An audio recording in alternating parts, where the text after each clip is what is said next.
अस्सलाम वालेकुम, welcome back to all beginner. आज की वीडियो में हम बात करेंगे यूरो एससी के वीकली एनालिसिस पर। क्या नेक्स्ट अपॉर्चुनिटीज़ हैं जो हमें ध्यान में रखनी चाहिए और किन किन चीज़ों को अवॉइड करना चाहिए। तो चलो शुरू करते हैं, बिना किसी दिक्कत के अभी साफ़ करते हैं इसे। पहले वीकली में चले जाते हैं। बड़े टाइम फ्रेम पे हमें जाके एनालिसिस करना है तो उसके लिए हमें वीकली में जाना पड़ेगा। ट्रेंड लाइन वगैरह ड्रॉ करके देख लेते हैं। एक ट्रेंड लाइन को ये एक मेरा बहुत ही फेवरेट स्ट्रैटेजी भी है, 3 पॉइंट वाला। ये देखो 1 2 3 अक्सर 90% 95% ये वर्क करता है। कभी कभार चूक जाए लेकिन ज़्यादातर वर्क करता है। एंड हम अगर यहाँ पर देखें तो ये एक अपने प्रीवियस एक स्ट्रक्चर को ब्रेक करके मार्केट अपर साइड पे गया था और अब रिट्रेसमेंट कर रहा है। तो इससे हमें अंदाज़ा हो रहा है कि ये इसका जो ट्रेंड है वो ओवरऑल बुलिश ही है। और अगर इसका ऊपर का एरिया देख लें जहाँ पर ज़्यादा रिट्रेसमेंट की है मार्केट ने, अप एंड डाउन ज़्यादा किया है, तो वो ये वाला एरिया है। ठीक है, ये वाला एरिया बहुत स्ट्रॉन्ग एरिया है। यहाँ पर देखिएगा, ये यहाँ पर भी मार्केट ने टच किया, यहाँ पर टच किया, कोई सपोर्ट ले रहा, कोई रेजिस्टेंस बना रहा है इसे।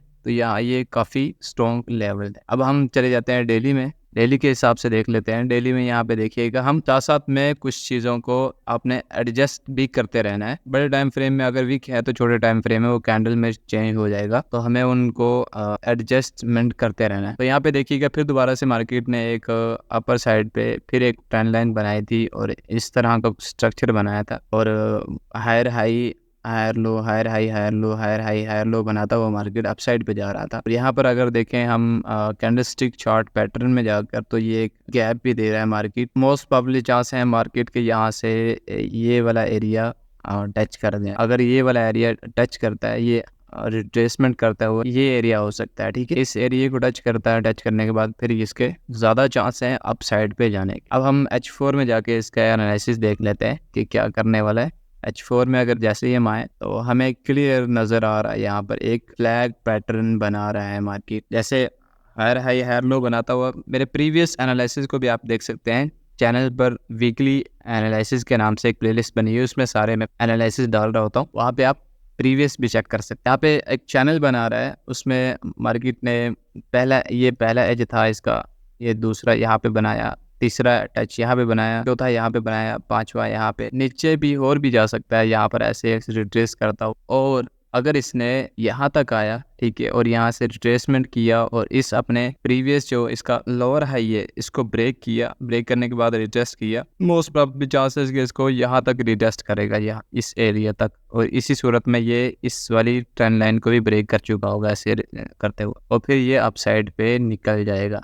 लेकिन ध्यान में रखिएगा, H4 का टाइम फ्रेम में दिखा रहा हूँ आपको, और इसमें हो सकता है 2-3 दिन, 4 दिन, 5 दिन, शायद हो सकता है हफ्ता भी लग सकता है। बड़ा टाइम फ्रेम है, बड़े टाइम फ्रेम के हिसाब से मूवमेंट में टाइम लगता है। इन चीज़ों को आप ध्यान में रखना है। बड़े टाइम फ्रेम में पहले आपने ट्रेंड चेक करना है, उसके बाद आपने छोटे टाइम फ्रेम में आके आपने ट्रेड लेनी है। अब यहाँ पे देखिएगा, कुछ ट्रेडें आपको छोटे टाइम फ्रेम में ही मिल रही होती है। यहाँ पे देखिएगा, ये जिस वक्त मार्केट क्लोज होने वाला था उस वक्त एक मार्केट ने डबल टॉप बनाया। डबल टॉप बनाने के बाद अब मार्केट नीचे की तरफ मूव कर रहा था। मोस्ट प्रॉबेबली ये जितना इसका डबल टॉप का ऊंचाई होती है, यानी कि जितना एरिया इस डबल टॉप ने घेरा होता है उतना ही ये नीचे जाना होता है, यानी कि सीधा सीधा मान लो कि ये यहाँ तक कन्फर्म आने वाला है। अब इसी सूरत में ये इस वाले एरिया को भी रिकवर कर लेगा। इसका एक बिहेवियर सर बन गया है कि जब भी ये अपसाइड पे जाना शुरू करता है, डाउन साइड पे जाना होता है इसने, तो ये ज़रूर, अब यहाँ पे ये सिंपली यहाँ पे जा सकता था अपसाइड पे, यहाँ पर भी देख लो, यहाँ पे अपसाइड पे जा सकता है। कितना ऊपर गया एमोबेश, ये यहाँ से यहाँ तक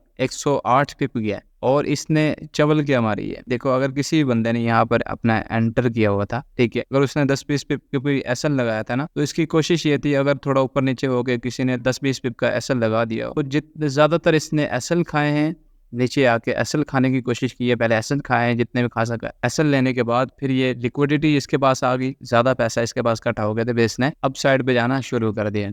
हमेशा ऐसे ही करता है। अब यहाँ पर भी इस केस में भी ये नीचे आने की कोशिश कर रहा है, और ज़्यादा चांस यही है कि ये एक दफ़ा अपर साइड पे जाएगा, फिर दोबारा से डाउन साइड पे आना शुरू होगा। हमेशा जब भी किसी लेवल पे मार्केट पहुँचता है तो आपने फ़ौरन एंटर नहीं होना। हाँ, अगर फ़ौरन एंटर हो रहे हो तो उसमें फिर आपने ध्यान रखना है 20-30 पिप लेके, यूरो एससी हो तो या दूसरा पेयर है उसमें साइकोलॉजी के हिसाब से देख सकते हैं। अगर यूरो एससी है तो उसमें मैं आपको बता दूं 20-30 पिप लेके आप साइड पे हो जाना, स्ट्रॉन्ग लेवल पे पहुंच गया, 20-30 पिप लेके साइड पे हो जाना। अगर फर्स्ट टाइम में आप लगा रहे हो 20 पिप लेके साइड पे, फिर सेकंड टाइम में जब वहाँ उसी एरिया को या उस नीचे वाले एरिया को आप मार्केट रिट्रेस करके अपसाइड जाने की कोशिश कर रहा है और अपने प्रीवियस हाई या हाई लो को ब्रेक कर दिया, जैसे इन केसेस में किया इसने, इस वाले केस में किया, इसको ब्रेक कर दिया और रिट्रेस किया, तो फिर यहाँ पर आप अच्छी एंट्री ले सकते हो और जाने दो उसे। यहाँ पर भी आप देख लेना, यहाँ पर जैसे इसे ब्रेक किया, इस वाले एरिया को ब्रेक किया, तो आप यहाँ पर एक एंट्री लेके जाने जैसे, लेकिन अच्छा जो एंट्री थी वो आपको यहाँ पर नीचे वाले में देखने को मिलती है। इसमें ज़्यादा फ़ायदा भी होता है और